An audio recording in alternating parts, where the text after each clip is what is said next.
Assalamualaikum warahmatullahi wabarakatuh. Saya Dian Natasha, NIM 091, akan menjelaskan tentang produk parasilen. Nah, untuk pemilihan komoditi, saya mengambil dari rujukan paten Integrated Process for Optimum Production of Parasilen, yang dimana nama produknya parasilen, nama lainnya 1,4-dimetilbenzen. Di sini ada rumus kimia dan rumus bangun dari parasilen ini sendiri. Untuk sifat fisik, sifat kimia, fungsi, dan potensial pengguna dari parasilen, di sini bisa kita lihat sifat fisik, sifat kimia, dan kegunaan dari parasilen ini untuk solvent dalam industri kimia dan campuran bensin, yang dimana bisa juga bahan industri tekstil, plasticizer, dan polyester fiber. Untuk perbandingan proses, memakai 4 rujukan paten yang dimana nama proses, bahan baku, feed treating, dan sintesis reaksinya berbeda. Dan juga ada metode separasi purifikasi yang berbeda juga, di mana produk parasilen terbesar dihasilkan di rujukan keempat, 95% yield. Untuk deskripsi proses, yang dimana reformat feed dan hidrogen masuk ke reaktor dealkilasi, yang dimana reformat feed meliputi benzen, toluen, campuran silen, hidrokarbon aromatik C9, hidrokarbon aromatik C10+, dan kombinasi yang sama. Reaksi pada reaktor dealkilasi dapat menghilangkan kelompok metil, etil, propil, butil, pentil, dan isomernya, termasuk hidrokarbon aromatik C10+.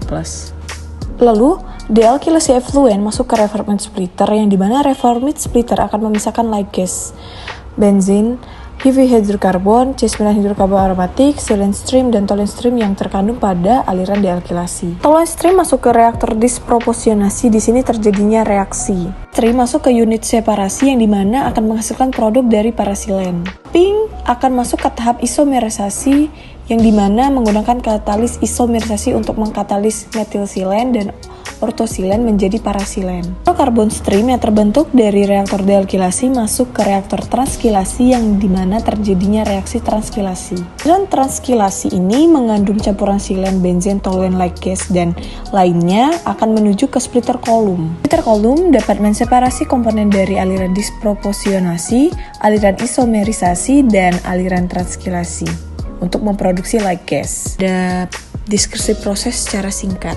Ini ada data kapasitas pabrik komoditi dari parasilen, juga ada data kapasitas pabrik yang menggunakan produk parasilen sebagai bahan baku dengan berbagai macam perusahaan. Nah, di sini ada data volume ekspor dari parasilen sendiri, yang dimana saya mencari dari BPS. Untuk data volume impornya juga saya mencari dari BPS. Di sini ada simulasi pertumbuhan ekspor untuk 10 tahun ke depan, yang dimana dari grafik kita lihat bahwa pertumbuhan ekspor akan meningkat setiap tahunnya. Simulasi pertumbuhan dari impor, kita di sini mendapatkan hasil dari grafiknya menurun setiap tahunnya. Tentukan kapasitas pabriknya, kita mencari dulu nilai supply konsumsinya, baru nanti kita bisa mendapatkan peluang. Mendapatkan peluang, kita menggunakan rumus demand dikurang supply, yang dimana mendapatkan nilai peluangnya 158,837 ton per tahun. Untuk analisa kapasitas pabriknya sendiri, dapat kita lihat tadi dari data ekspor parasilen mengalami kenaikan setiap tahunnya. Hal ini bisa dikatakan bahwa memang terjadi peningkatan permintaan parasilen dari luar negeri ke dalam negeri pada tahun ke depan. Setelah menganalisis proses perdagangan ekspor maupun impor parasilen di Indonesia, dapat disimpulkan bahwa memang adanya kenaikan kebutuhan akan bahan baku dari parasilen ini sendiri, yang dimana kebutuhan tersebut setiap tahunnya mengalami kenaikan.